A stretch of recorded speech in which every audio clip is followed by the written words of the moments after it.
Police officer stopped a woman for driving too slow down an interstate. She was driving 22 miles an hour.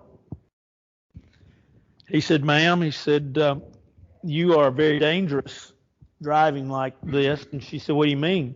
He said, "At the rate of speed you're going." She said, I'm doing the speed limit. I'm doing 22 miles an hour." He said, "Huh?" She said, "I'm doing the speed limit. I'm doing 22 miles an hour." He said, "No, that's the route number." And she said, "Oh." And then he kind of looked at the other three passengers. They were senior ladies. And he looked at the other three passengers, and the police officer looked at the driver and said, "Can you explain what's wrong with them?" And she said, "Well, we just got off of Route 119. So anyway, Hebrews 13. Hebrews 13.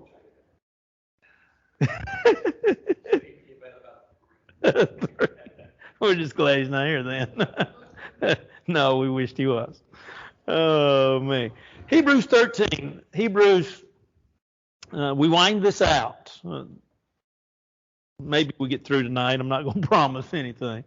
But Hebrews 13 is sort of a combination of many different thoughts and things going on. Hebrews 13 is sort of an addendum, if you will. That's a poor choice of words. It's just an ending that is different from the other 12 chapters as we have. When you think of an addendum, you think of an addition, a later addition. And let's don't say that. So let's just say that it's the end of a book. It is the ending that the author, by inspiration, gave us, gave to those to whom it was sent. But it is so different because, as we've been talking about throughout this book, we've been talking about the fact that Jesus is better. And then all of a sudden you get to the 13th chapter, and it's more exhortations than it is anything. In other words, encouragement to do this, do that, do this, do that. And so different, but yet vital and important.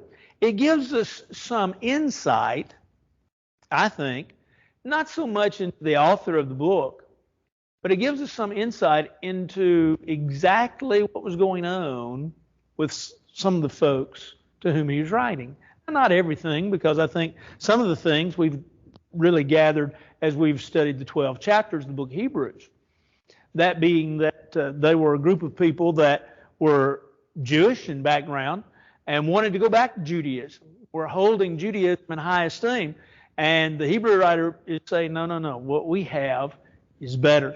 And so we need to listen and follow it. And so with that, the Hebrew writer then begins, and he says, "Let brotherly love continue." That's an interesting thought, isn't it?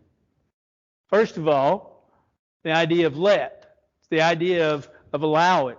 Keep it up. Let's keep it going. But then he uses the term brotherly love.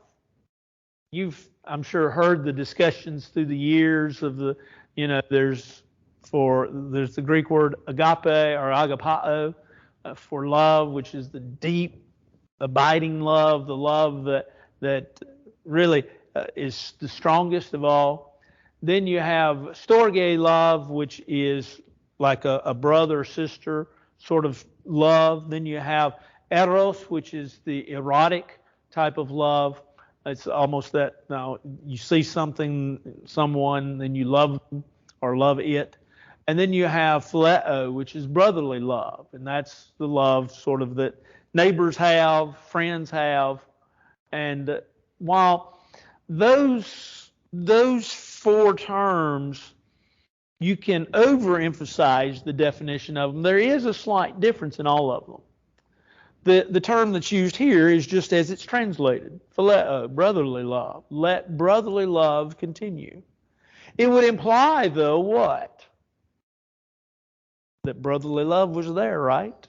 It was already existing. And so the wonderful thing is he's not condemning them. He's just saying, let's keep it going. Let's just keep this brotherly love going. And then he explains, beginning in verse 2, that really, here's some ways that you can keep this brotherly love going. Do not forget to entertain strangers, for by so doing, some have unwittingly entertained angels. Can you think of 2 instances in the Bible of angels that were entertained, maybe unknowingly? Okay. Okay. Samson's parents, Manoah. Remember in Genesis 18, you have Abraham and Lot, the one that was mentioned. I'm trying to think, there was another one. Yeah. Yep. That's it. Thank you. That's it. And so you have those. But probably the 2 that are talking about, probably Abraham and probably the time with Samson's father, is the 2 that most people think that might be pertained here. But it's the idea really of hospitality. Don't forget to entertain strangers. Now, there's an interesting aspect to this.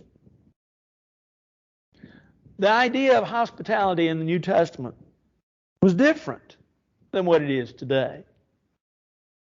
Hospitality in first century was very, very common. It's still common today, but it's a lot different. Reason being because Jerusalem, they didn't have a Holiday Inn. Not yet. They didn't have a Marriott. Not yet. And so consequently, a lot of times if you go to the marketplace and you'd see and talk to someone that you didn't know, and you found out that they were passing through for whatever reason, and of course you didn't just travel a lot either, but if you found somebody needing a place to stay, you would invite them to your home. And it was considered an insult if they, A, didn't come, and B, if you didn't invite them. And so hospitality, opening of a home, was quite common. And so the Hebrew writer says, okay, here's how we're going to let brotherly love continue. We're going to open our doors. We're going to make sure that we're hospitable to one another. That we open our doors. And then he says, verse 3, he says, remember the prisoners as if chained with them, those who are mistreated, since you yourselves are in the body also. Remember the prisoners. Don't forget them. Help them. Reminds us of what? What did Jesus say in Matthew chapter 24 and 25? Matthew 25 more specifically. I was in prison and you visited me. You visited me. You took care of me. Prisoners were a little bit different in first century as well. The government, for the most part, kept up the facility, if there was a facility. But a lot of times there was house arrest, which meant you were basically jailed at home. There was also, though, the times where if you were, say, jailed or put in jail and chained to a guard, a lot of times, as Paul was, that you still needed outside help. The government didn't feed you. The government didn't take care of you. They didn't provide, a TV and air conditioning and carpet as we do today. I won't start on that. But they provided virtually nothing. And so you were dependent upon outside help. Remember the book of Colossians. Paul thanked the church of Colossae because they had sent him things. And remember when he wrote that, where was he? He was in prison, right? And so when you get to this, verse 3, the Hebrew writer says, remember them, help them. There was an interesting thought between verses 2 and 3 with regards to let brotherly love continue. You had hospitality. One author said, this is the idea, first of all, of folks coming to your door.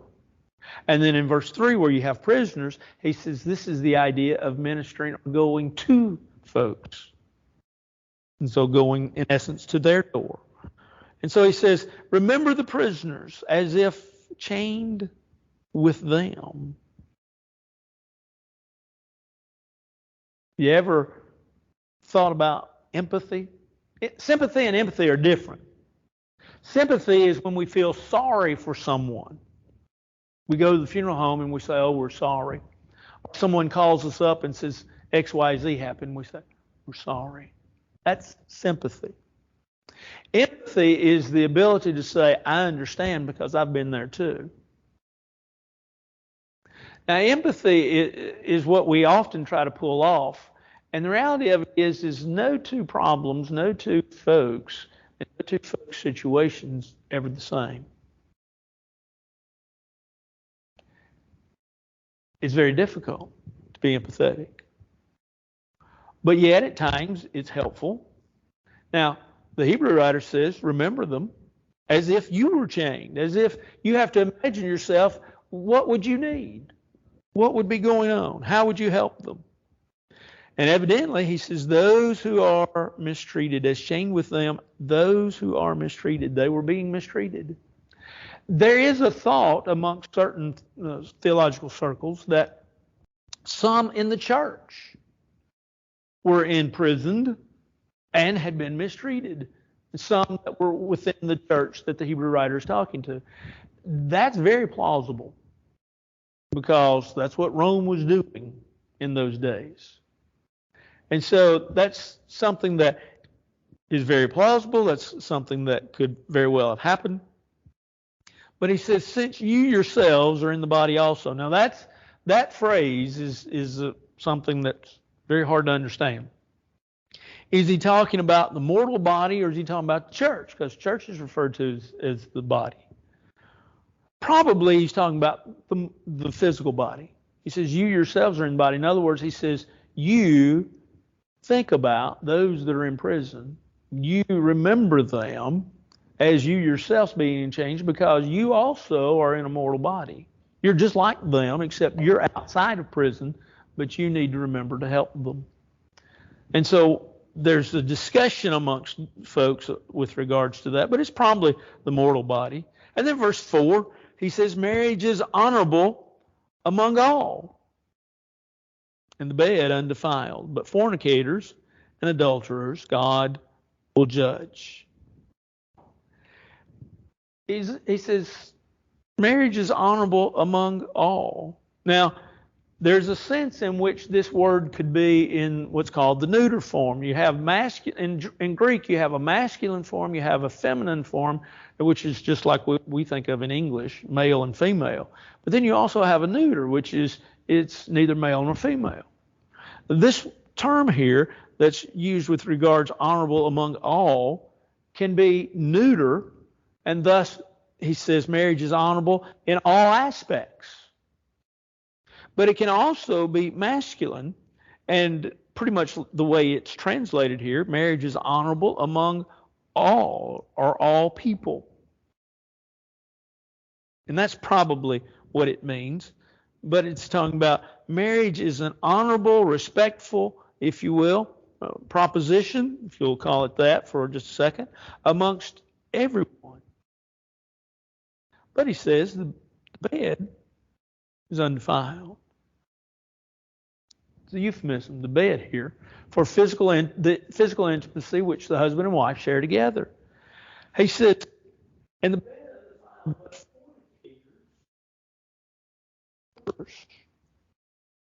God will judge fornicators and adulterers. Fornication is a general term, and adultery is more of a specific term. And we don't always, in our English, use them the way they were used in biblical times. Fornication is basically defined as illicit sexual activity between two individuals. That would include everything. That would include what we would consider premarital sex. It would also include what we would consider as having an affair. It would also include homosexuality. It would also include bestiality and all the things that the Old Testament refers to as sexual immorality, and even what the Bible refers to as sexual immorality. But then you have the word adultery, and adultery is where one person in that physical relationship is married, but is married not to that individual with which they're being intimate with, but is married to somebody else. That's the difference in the terms. And that's how they're viewed in biblical terms. So you have adultery is where one is unfaithful, where one has what we today call an affair with someone else.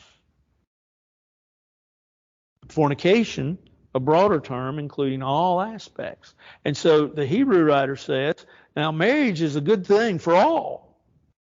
And he says the bed undefiled, but the fornicators and the adulterers, God will judge. Let's go on in verse 5 and 6, and then the changes. He says, let your conduct be without covetousness. Be content with such things as you have. For he himself has said, I'll never leave you nor forsake you. What's covetousness?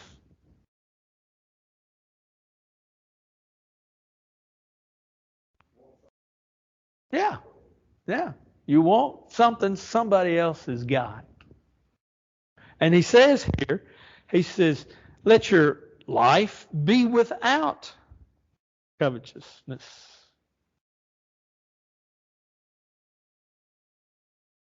It's kind of hard not to want what some other folks have, right?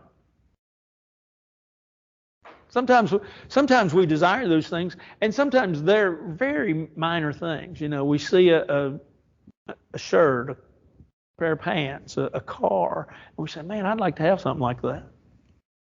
Or maybe we see a plant. I told you Sunday, Ethan moved this past week, and I was looking out the windows. I was cleaning out one of the paintbrushes, and he has a plant that is interesting. I've never seen a plant. It's in the holly family, but I've never seen one like it. And he has two of them in his yard, and so he may have one before it's all over with. But it's pretty to me. It is. It's very unusual. And I thought, well, you know, ever get something like that'd be kind of neat to have one of those at least. Well, in a lot of ways, that's covetousness, but that's, you know, I'm not going to go out and do anything to his or anybody else's, and I'm not just dying to have it. Covetousness is the greed that consumes the individual to the point of they're consumed with the idea of getting what somebody else has. What does the Bible say about greed? What does it say about the love of money?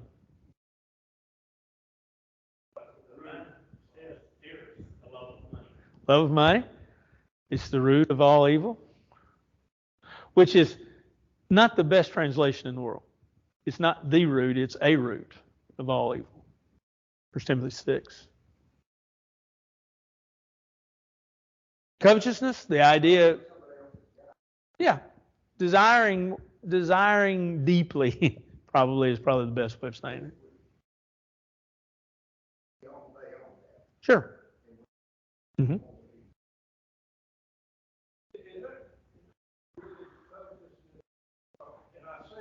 Yeah, I know. Yeah.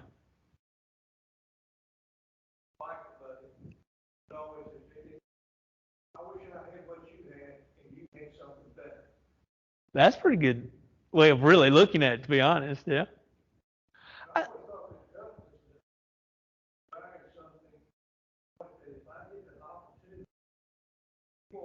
Right. I'm going to get it from you.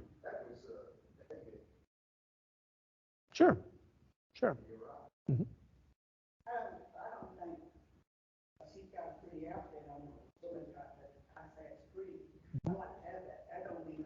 No, you're desiring the. Yeah, let me clarify what I'm saying. I desire what they want, but I desire to the point that I get it in means that are not what God would have me to get it.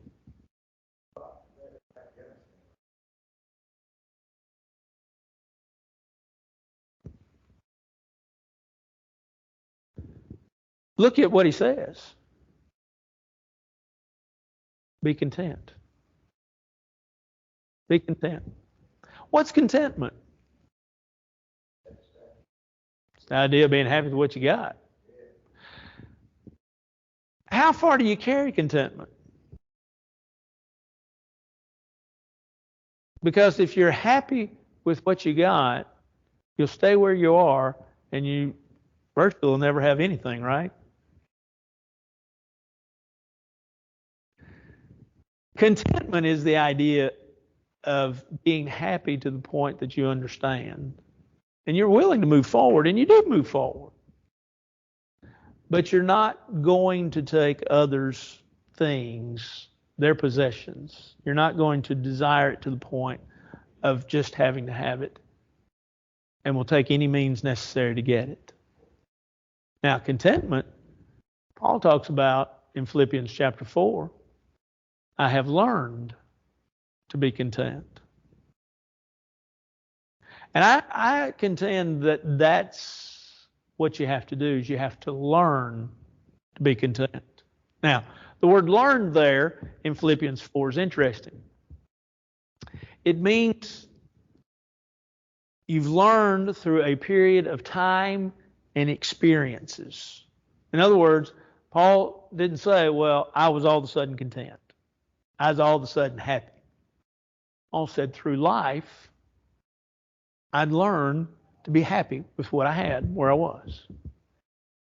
And that's contentment. Can we strive for better? Sure. You know, can we, to use the old illustration, can we move up the corporate ladder? Sure. If that's our desire, if that's our want, and that's within reason, sure. And so is that a part of covetousness? No.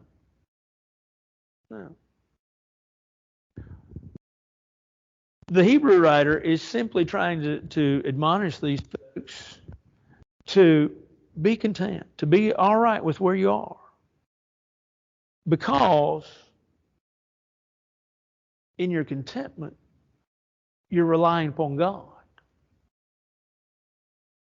Now, can I want more? Sure. Well, how can I get more? Well, work harder, save, spend less. All the economics things that Jim would tell us about.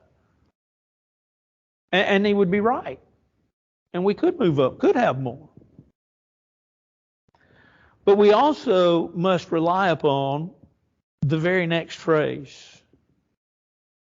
And that is rely upon God. I'll never leave you nor forsake you. Now this is found, that phrase, I didn't look it up today, but I think it's found 9 times in the pages of the Bible. It's the promise of God, I'll always be with you. So understand God's promise that He'll be with us. He'll help get us through. And we can then boldly say, the Lord's my helper. I'll not fear. What can man do to me? This is a quote from Joshua 1:5 and actually then found again in Psalm 118, verse 6. Lord's my helper. I'm going to depend on God. He's going to help get me through. I'll not fear. What can man do to me? And so the Hebrew writer is here telling the folks, don't be so consumed with what you have and what others have. Let God take care of it. God will get you through. Anything else?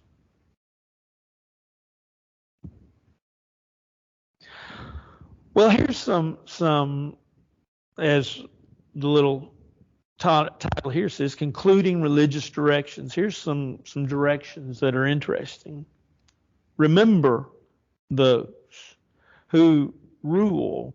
The word rule is going to be found 3 times in the remainder of this chapter. The idea of leading. Remember those who rule over you, who have spoken the word of God to you, whose faith follow, considering the outcome of their conduct.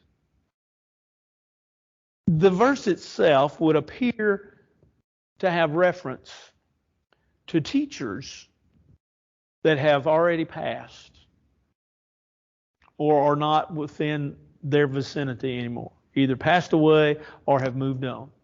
Because think about what he says. Remember those who have the rule over you, who have spoken the word of God, whose faith followed, considering the outcome. It's already passed. They've already viewed it. Now, would I just hold that stringently, in a discussion? No, not really.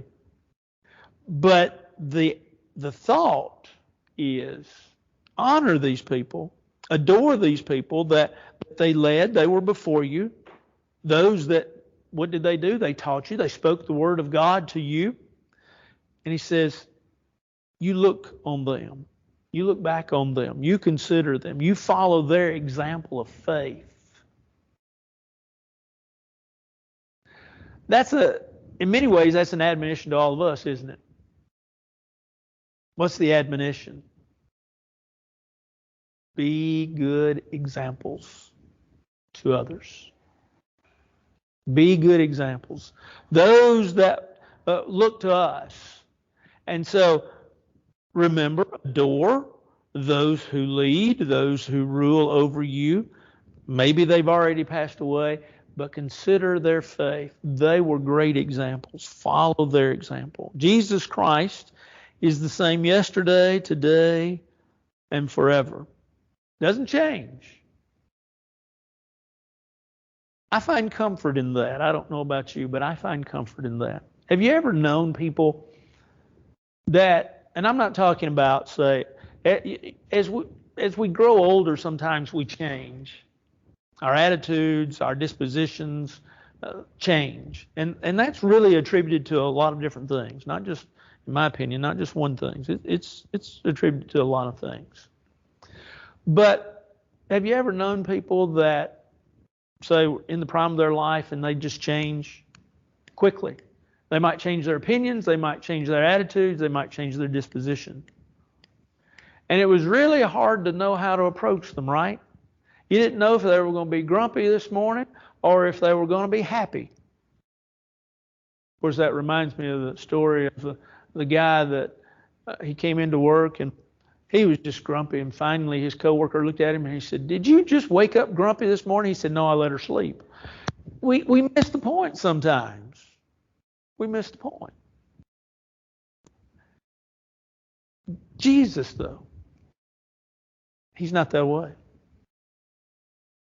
Just like he was yesterday, that's how he is today. And just like he is today is how he'll be tomorrow. He's the same. Doesn't change, doesn't waver. And so you're not shooting at, if you will, a moving target. You're shooting at a sitting still target. When I was a kid growing up, we did a little hunting, mostly rabbits.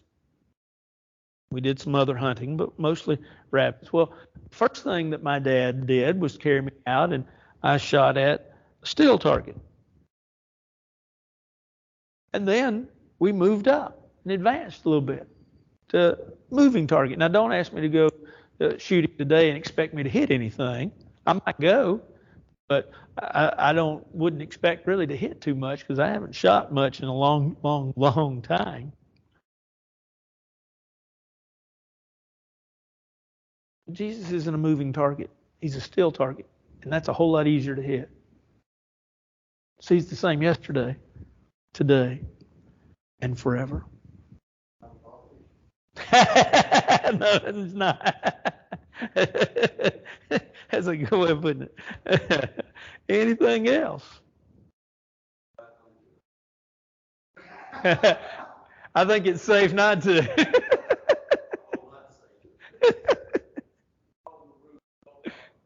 That's right. That's right. That's right.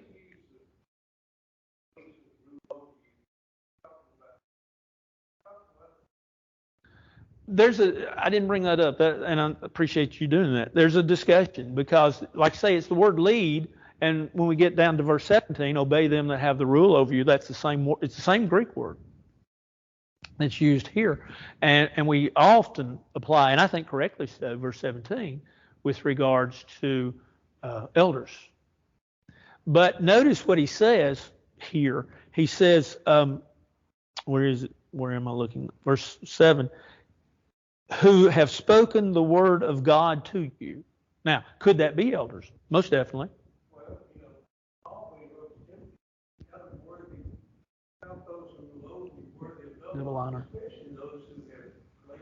Lord. Right. Yes. Yes. So it's very possible. Yeah, that's a good point. I didn't bring that up, but that's very possible and could be. Mm-hmm. That's right. Anything else? It's a good point. Well, then in verse 9, do not be carried away or carried about with various and strange doctrines. Don't be led away. As I looked at this word today, I couldn't help but just be amazed or amused. The word carried there is the idea of like being led away as if you were in a flood. I haven't been to Waverly, and I don't know that I'm going. Suzanne went to McEwen today, and she talked to a friend of hers, a friend of ours actually, and this lady asked her, said, have you been to Waverly? And Suzanne said no, she hadn't. And she said, well, don't go. She said, there's stuff everywhere, and then there's just stuff sitting, you see like a tricycle just sitting there in the middle of nothing, and stinks because of everything, But I know I've seen pictures of a bridge that I went over probably 2 to 3 times a day when I was living there, because that was kind of my route to the church building from my house. And all that floodwater came through there. And I've seen the debris. I've seen pictures of the debris that's stacked from literally if you will, the bottom of the creek all the way past the top of the road. All the trash that was swept up there by the flood. Well, that's the idea. Don't be carried about. Don't be swayed or swept away by the flood. Do not be carried away about with various and strange doctrines. Various meaning different, strange meaning odd doctrines. Do what? It could be. It could be anything. Could be a cult. Could be just a strange teaching.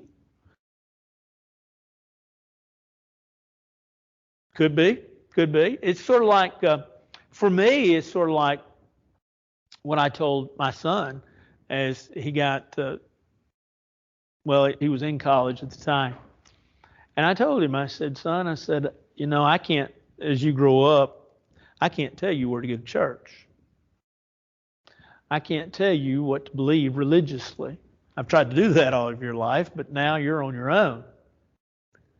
And I told him, I said, but if you start going to church somewhere and you hear something, and the preacher says something, and something's being taught that you hadn't heard all your life growing up, and you've never heard your daddy talk about in a positive light, you need to rethink where you're going. Now, he has always made good choices with regards to where he's gone to church, thankfully. And, of course, moving now, he told me, he said, well, I've got several choices, and they're all good, the ones that he told me about. But that was the warning, that was the admonition I gave him. I said, now, if they're something different than you've heard your father, you need to think about it, and you need to consider it, and you probably need to get out of there. Various and strange doctrines. And by the way, we know this too. It's not that there's anything happening here at River Road, thank goodness, but various and strange doctrines usually start with a drip, and then they go to a full run. They don't start with a full run and then go to a drip. In other words, they start small and then they get bigger, instead of starting big and then going to something small. And so he says, don't be carried away by strange doctrines, for it's good that the heart be established by grace. Boy, it is, isn't it? Aren't you thankful for God's grace? Aren't you glad that God's gracious? I saw something on Facebook today, and it was something to the effect of, we're all going to mess up. It's just how we handle the mess ups. That's pretty good. because we are going to mess up. But thankfully, God, in His grace, He says, let the heart be established by grace, not with foods, which have not profited those who have been occupied with them. This probably has reference back to the food regulations. You know, in the Old Testament, there were food regulations. Certain foods you could and could not eat. Like, it would be hard for me to be Jewish. You know why? I really love barbecue and I really love catfish. So, you know, it'd be really hard for me to be of Jewish bent.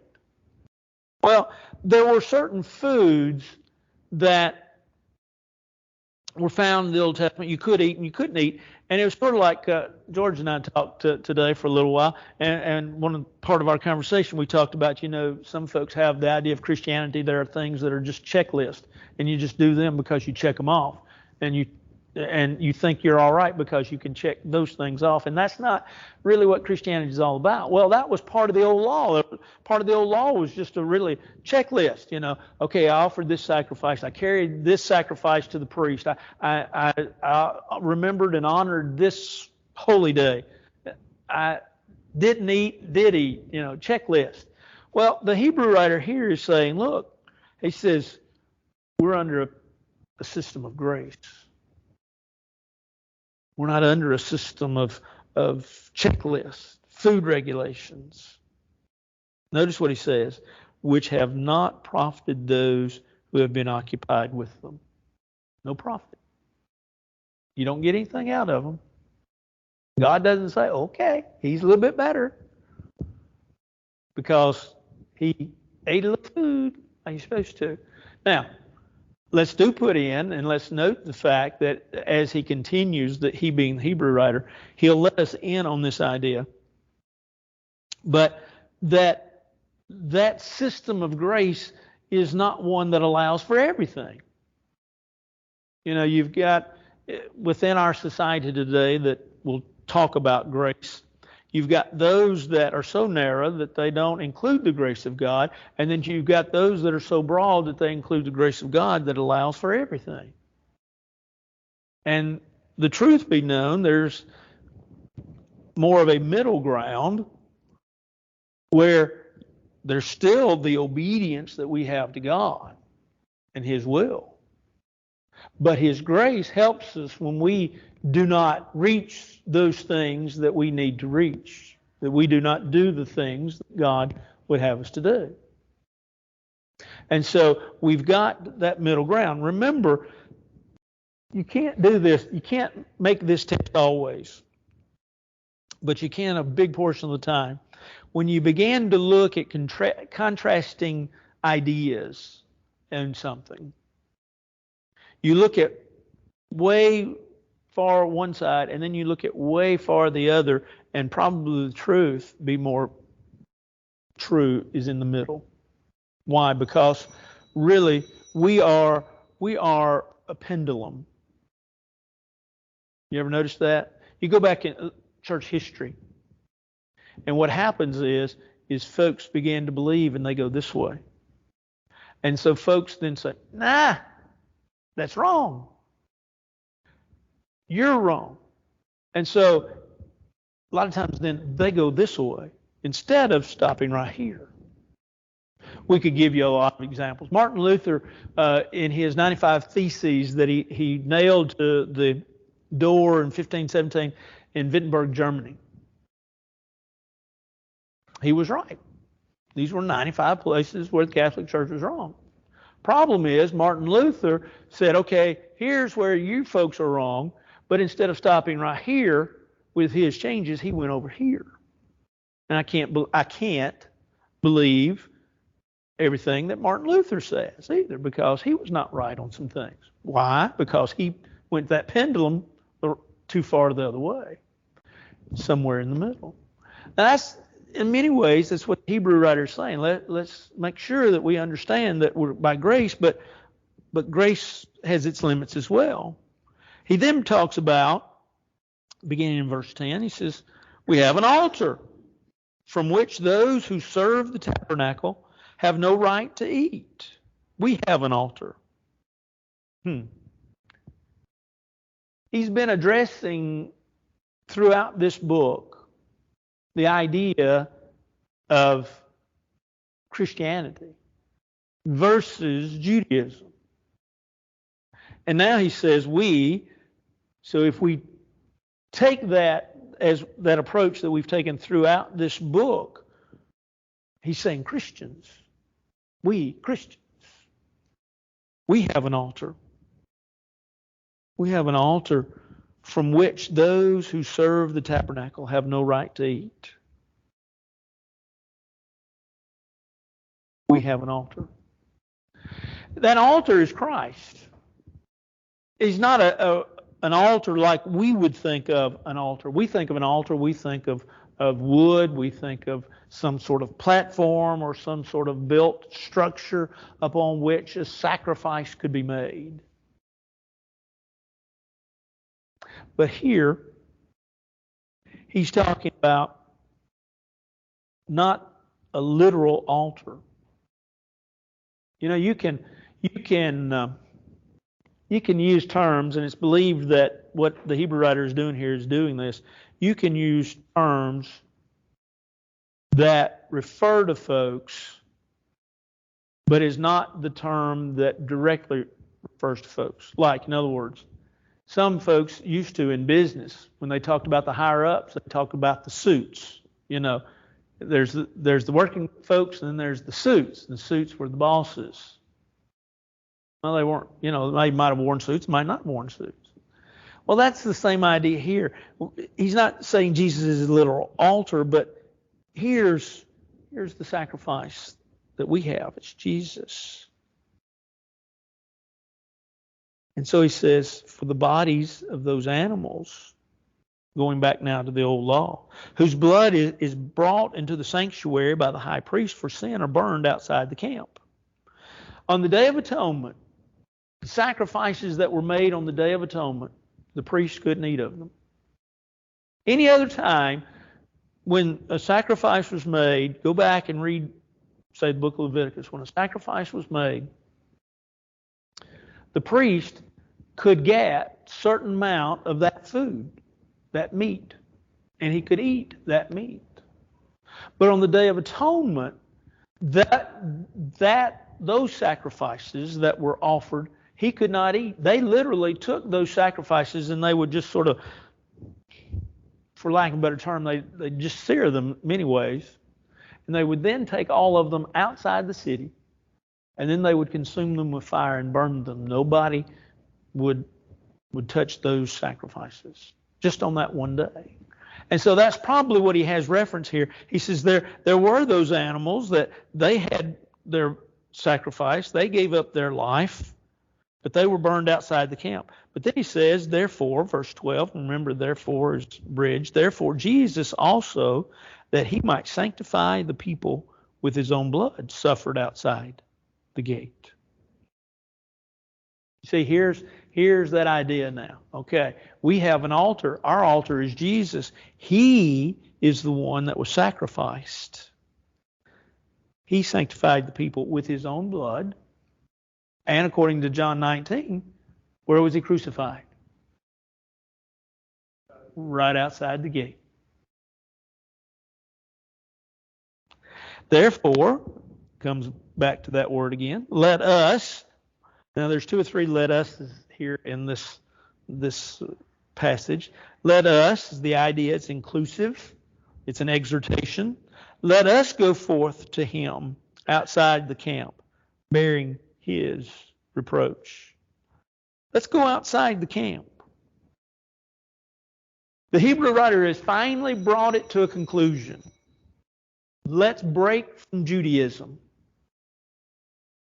Let's go outside the camp. Let's break from Judaism and let's follow our sacrifice of Jesus Christ.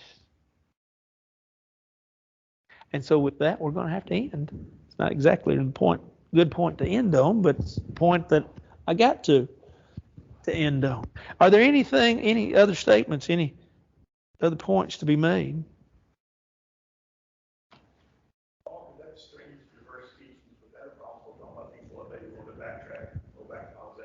Sure, absolutely. going back one way and not maybe staying in the middle of Yeah. the current gospel, Yeah. and then if it's new, strange teaching where Yeah. somebody wants to add to that. Sure. Yes, absolutely. Absolutely. Anything that was not of the gospel. You know, Paul wrote to the church at Ephesus that we be no more carried about to and fro by every wind of doctrine, by sleight of men and cunning craftiness, whereby they lie in wait to deceive. And that would include anything. We'll say this, didn't bring this, you think about, go back to Colossians 2. There is this problem with, you know, touch not, taste not. And what do we touch and what do we taste? And the Hebrew writer is just trying to say, we've got to hold on to Jesus. Anything else? Because the women are coming out. Hang on. Hey, y'all hang on just a second. Hang on just a second, Miss Shirley.